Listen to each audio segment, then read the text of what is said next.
нашем русском месте, в Центре культуры Кремль в Измайлово. Rusija, zemlja koja objedinjuje dva kontinenta, zemlja burne istorije, kulturnog bogatstva i raznolikosti, koja već vijekovima diktira tok civilizacije i očarava sve koji je posjete.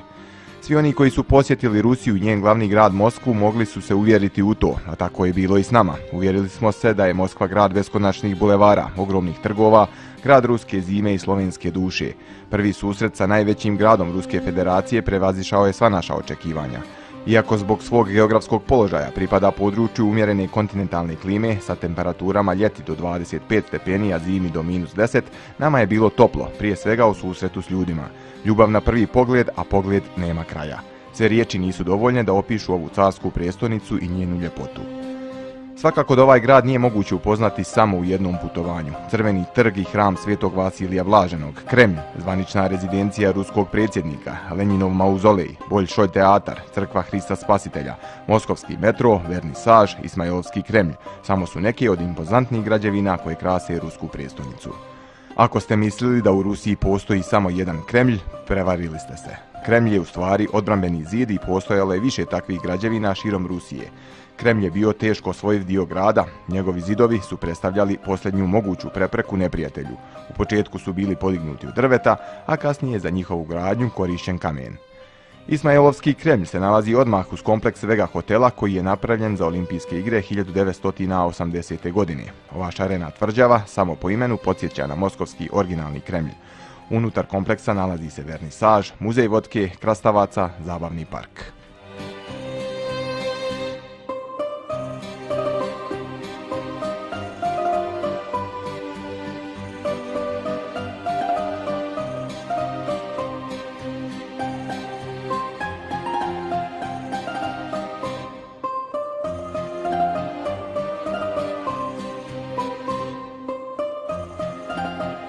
Pri ulasku prvo što pomislite da je ovo zdanje scenografija za neku bajku ili strip. Možda se nekom i ne sviđa previše šarenila, ali Ismailovski Kremlj je spoj svih ruskih stilova gradnje na jednom mjestu, pa i ne može da izgleda drugačije.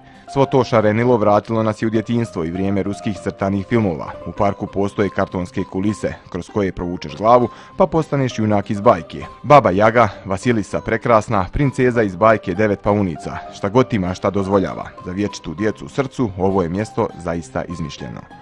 Istorija sela Ismailovo počinje od 1389. godine, još kada je Ivan Grozni osnovao bojare u porodici Romanov. Jedan od velikaša ovdje je napravio zamak pored jezera, koji je proširen kasnije te je formirana teritorija Ismailovo.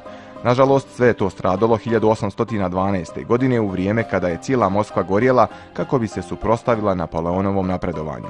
U vrijeme perestrojke formirana je i funkcionisala pijaca Vernisaž, koja je više puta stradala u požaru. Dugo vremena iza kompleksa hotela postojala je samo pustoš, a onda su se skupili umjetnici iz svih krajeva Rusije. Zaklepetali su čekićima, zamahali sjekirama i napravili su novi grad sa kupolama, šarenim detaljima, rezbarenim vratima.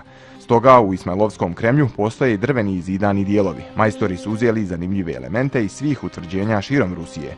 Ovdje se našlo ono što je bilo najbolje u carskoj rezidenciji Ismailovo. Napravljeno je jezero, početo je pravljenje zoološkog vrta, koji danas nažalost ne postoji. Napravljene su vjetrenjače, zanatlijske radnje, posađeno cvijeće i grožđe. Ukratko, ovo je trebalo da bude mjesto koje će rusku istoriju predstaviti u najboljem mogućem svjetlu u svakom pogledu.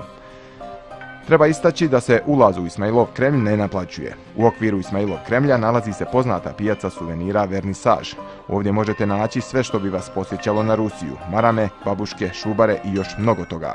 Nekada se u kompleksu Ismailovo nalazilo i niz restorana sa ruskom tradicionalnom kuhinjom, puno zanatlijskih radnji gdje ste mogli da posmatrate kako nastaju ruski suveniri. Sagrađena je i crkva od drveta koja je otvorena i možete je posjetiti.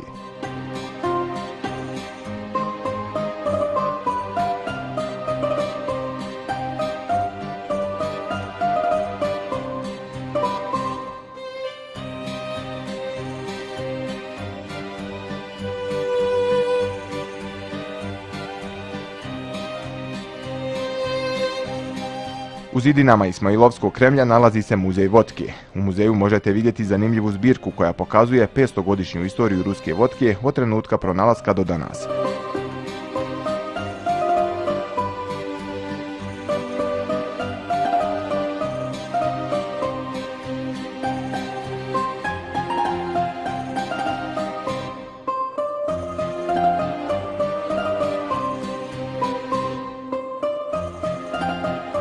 Sadrži više od 600 vrsta vodke, stare recepte iz 18. vijeka, plakate, fotografije i dokumente različitih vremenskih razdoblja pravljenja ovog pića, carski i predsjednički ukazi, dijela poznatih pisaca na temu vodke.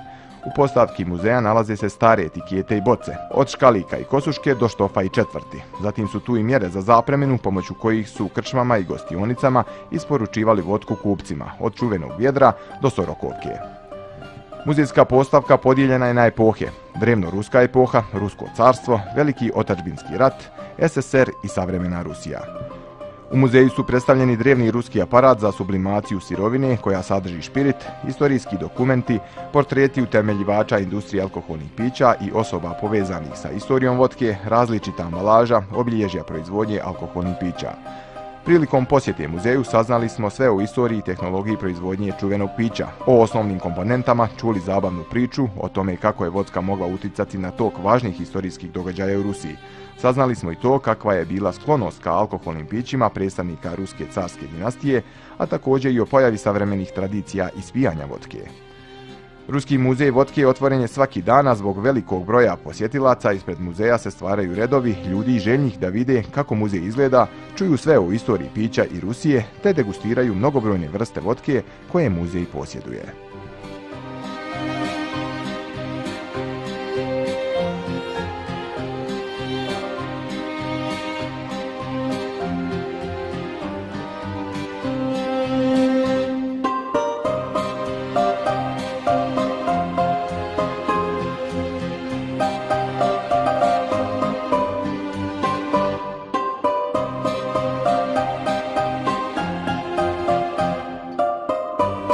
Sve živo, monovoća, to Boga Svete Trojice, Majke Bogorodice, se spominjala tu živu na ovo